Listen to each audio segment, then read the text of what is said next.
right, here we are, my top 10 universal languages, ways to connect. And again, I cannot stress enough about making lists to follow along. Map out what you love. Map out the previous lists that we have done.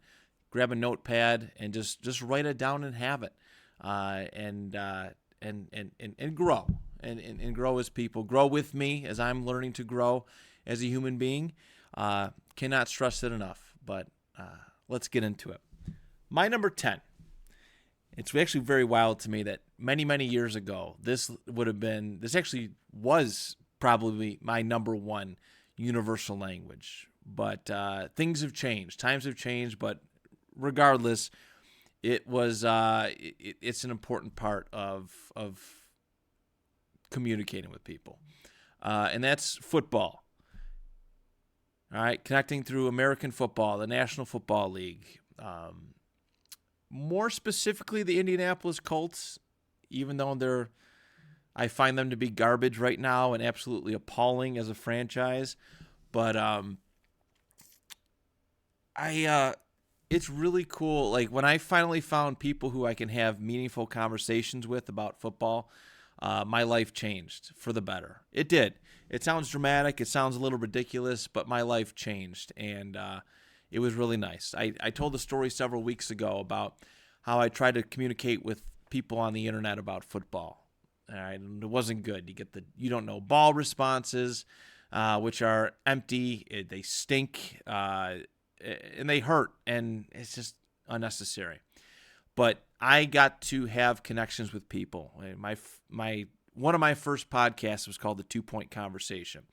And what I would do is I would find a guest. For the first year or so, I'd find a guest, and we'd have just a good-hearted conversation about football. There was no need to one-up the other person on what we knew and whatever. And we connected on that level, and it was great for me. It really was. When you can sit down with somebody one-on-one and have a good, healthy conversation about something you're passionate about.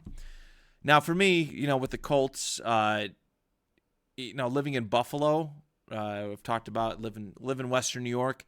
It is Bills country, but when you can find those few Indianapolis Colts fans that you can kind of talk about the team with, and I'm very fortunate. One of them here uses this studio. Shout out to the Tank Talk podcast, my buddy Tank Lettieri.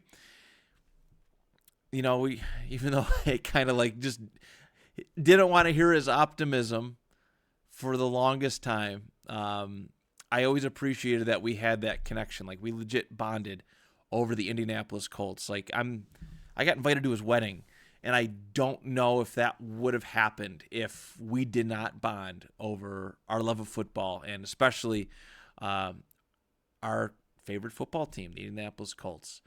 So that has been a really nice thing to bond over. The memories I have meeting people through fantasy football, draft, putting together fantasy football leagues, going to games and talking with people, actual live games and just chatting with people. I brought up the jersey story, but seeing people, if I'm walking around Western New York and I see somebody with Colts stuff on, hey, go Colts. Well, at least I used to.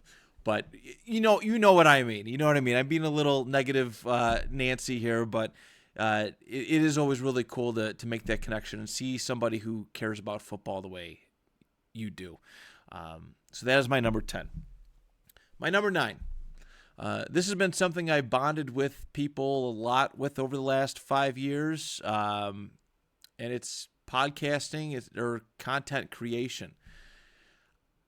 I talked a lot about the goal-oriented people last week, people who I want to associate with, and over the last 5 years, between running my own podcast studio and just being involved in the game of podcasting, you come across a lot of different people. A lot of people like to coordinate. They like to network. They like to, hey, let me get on your show and you can get on my show type thing. I get pretty excited when I hear that people have a podcast because I think it's an opportunity to help somebody out or maybe learn a thing or two. Even though I'm not doing this for financial gain, I just do it for the love of it. I always want to be better. I always want to do better. And I always want to help people who want to be better at at this. And, I'm no expert. I really am not. I'll be the first one to tell you that. But if I can help somebody move in the right direction and be passionate about podcasting, I absolutely love to. And I will help anybody who asks or inquires. I really will. I have no problem doing that. I know everybody seems to have a podcast nowadays, but I just want people to find their voice and be able to express things that they love and feel passionate about. So podcasting / content creation is my number 9. Number 8. I've talked in the past before in this first month that we've done shows that high school wrestling was a big part of my life. All right, being a high school wrestler it helped me so much in high school. I kind of, looking back, I was kind of annoying about it. Like I was kind of like I made it my whole personality. But man, do I get excited when I'm out in the world and I'm at work and I meet a new fellow employee who had time and experience wrestling in high school or college or at the youth level. Wrestling is that weird sport where like it's not super popular, right? You can meet just about anybody who's played Little League baseball, Little League football, maybe some basketball, but wrestling's not the most populated athletic sport. It really isn't. It's the numbers are dwindling constantly. It's not the attention-seeking sport that that everybody wishes it could be. It just isn't. Depending on where you go to school. I know my school was predominantly basketball. The basketball games were always packed. The wrestling gyms on match day were not quite popular. So anytime I can speak to someone about high school wrestling, it means a lot to me. So that is therefore is my number 8. Number 7. I'm not going to spend too much time on it because just this past, actually it's 2 Fridays now. It was the Pokemon thing, Gen 1. Don't have too much more to say about it. Whether it's playing Pokemon Go with somebody, talking about cards, talking about the good old days. My connection is always Gen 1, but I will talk Pokemon with anybody. It's my connection with my brother. It's my connection with my son and so many other people over the years. Pokemon has been that bridge, that universal language that needed to create new relationships and create memories, and that's always been fun for me. So there's my number 7. Number 6. I don't think I've talked about this too much, but I love going to Disney World. It's been a while. I haven't really had the chance to, but Disney World is been one of my favorite vacations that I've ever taken. And I've been there, I believe, 10 times over my lifetime, whether it was mostly with my family, my immediate family. I had an ex-girlfriend, and I went with her and her grandparents years ago. It was a wonderful time. I love being down there. I really, truly do. I have such fond memories growing up. And my first time I went, I was 5 years old, and I still remember most of the vacation pretty well. I remember I went there in 97, and the castle was made of candy. Like not actual candy, but they had like the candy design. It was like some kind of anniversary. But I get excited talking about Disney World with people. Rich Moranto, who runs this wonderful studio, Emerge Media Creators Co-op. Disney is a layer. It's a universal language. It's a connection between the two of us. We've talked about Disney many, many times. We've actually done it in podcast form.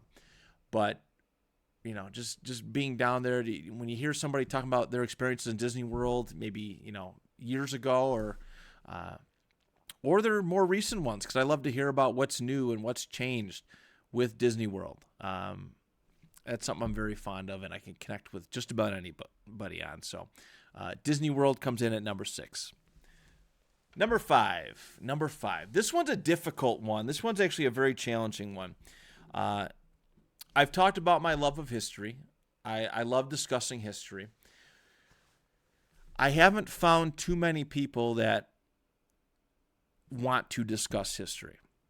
All right, there's not really many people interested in it. It's kind of the I know a lot of people weren't fond of it as a high school class or a grade school class. A lot of people didn't care, and they think that U.S. or any kind of history should be booted from curriculum. They think it's a waste of school time. Um, I've always loved history, and I have maybe one or two people in my life that I can actually go and have a fun conversation with about U.S. history, presidential history, European history, things like that. Again, I've never claimed to be an expert, but when I hear some people kind of talk about things, I like to learn, all right, because history seems to change all the time. We get new takes, new opinions on things. Um, there's plenty to be mad about in history. There's no doubt about it. But if I can have a good, wholesome conversation about history with somebody, about a character, about an event, something, it's really fulfilling, and it's a nice bridge because it's not something that a lot of people openly talk about. It's not, it's not this current thing, right? Everybody likes to talk about what's new, nice new pop culture trend or something of the sort. So that is history is a nice bridge, and there's very few people who I can have. I don't know why I did this small. There's just a couple of people that I feel comfortable having that conversation with, but it has led me to many other discussions and friendships and communications along the road, along the many years that I have been alive. So that is my number 5. Number four. Having done it and having watched it for so long, professional wrestling is one of my favorite universal languages now. It's really cool to talk about the good old days. We always talk about the Attitude Era, the days of Stone Cold and The Rock, and when wrestling was everywhere. Again, it was like the second coming, back to second coming of professional wrestling as like this highly touted form of entertainment, even though it was kind of trash. Like, it was kind of trash TV, amongst other things. But there's this bond, that I have with people who discuss pro wrestling. And, there's a lot of smarty pants and people who like to sound snarky about it, and what people what they should have done, what they shouldn't have done. Oh, that was a bad decision.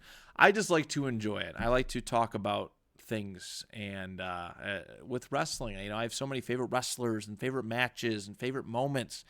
I just want to talk about the good stuff, and we will be talking about. I know WrestleMania is getting close. Sneak preview for our Fun List Friday ahead of WrestleMania. We will be doing a WrestleMania list with the listception concept, and I cannot wait. It's going to be a lot of fun. So something to look forward to. Number 3, comic books and superheroes is another bridge. You'd be surprised, that there's so many different comic book characters out there. You'd be surprised with who you can bond with over a character, right? Venom is one of my favorite comic book characters. I love that anti-hero angle that he runs, that he's with, right? He's not really a good guy, but he's also not completely a bad guy. It depends on who's writing for him and what kind of storyline he's in. But I love that, and I've connected with a lot of people over our love of the Venom character. I get excited seeing people with X-Men clothes, right? I seen somebody several years ago. They had a Cyclops hoodie on, and Cyclops is another favorite superhero comic book character of mine. And something as simple as, hey, Cyclops is one of my favorites. I love that hoodie. Can one, make somebody else's day, and two, just strike up a random conversation that you didn't think that is going to be positive for both you and the other person. So my relationship with comic books and superheroes dates back to when I was young. My dad and uncles collected them. I've always had the video games, always watched the cartoons, and I'm blessed to be living in a time in an absolute overabundance of superhero films. Like, it's never ending. I remember being a kid, and there weren't a whole lot of superhero movies for me to watch. Definitely weren't as easily accessible as they are now. But nowadays, there's so many, and I can connect with so many different people discussing various parts of comic books. So that is my number 3. Number 2. My number 2 is going to be video game connection, and it's specifically certain things. I'm not going to give too many details because there are going to be plans to do video game lists and amongst other things. But Final Fantasy, we'll go with one of these. Final Fantasy was a game franchise that I played that I had no idea that anybody else really played. Final Fantasy VII was my first Final Fantasy video game, and as you get older, nobody's really talking about it, right? Like, I'm going through grade school talking about video games, and actually not a whole lot of people play, but the ones that do, they're focused on Pokemon. It was Mario, Legend of Zelda, Sonic the Hedgehog, like all the main ones. And Final Fantasy didn't really get talked about.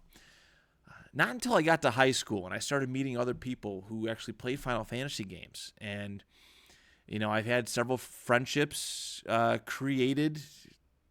Maybe not friendships, acquaintances, but somebody I can talk to about Final Fantasy, video games about. Me and my cousin Nico actually have a really good relationship when it comes to discussing Final Fantasy. He's been playing the remakes. I don't have a new console, so I can't play the newest remake. But it's a cool bridge, especially something as rare as Final Fantasy. But as we've grown up, and we're finding out, we're learning about, it was just people constantly, right? You see sharing habits on social media and what people like to discuss.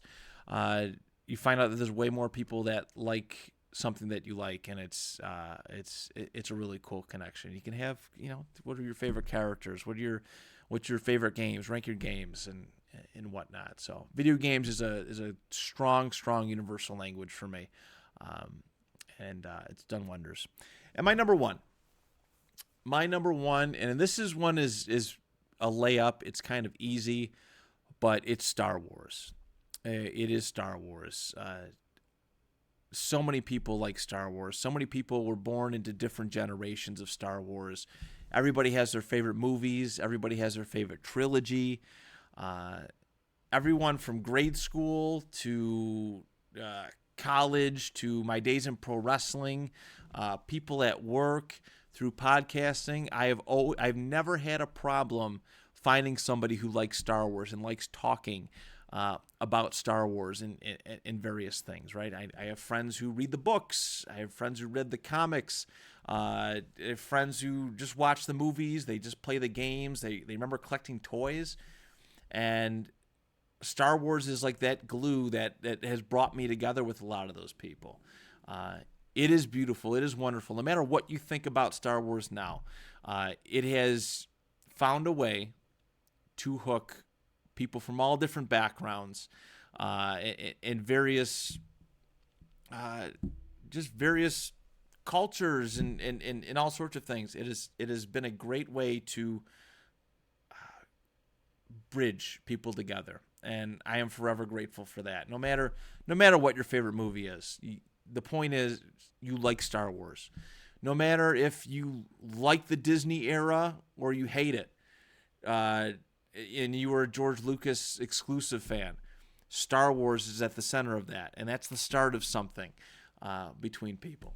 So, Star Wars, my number one favorite universal language.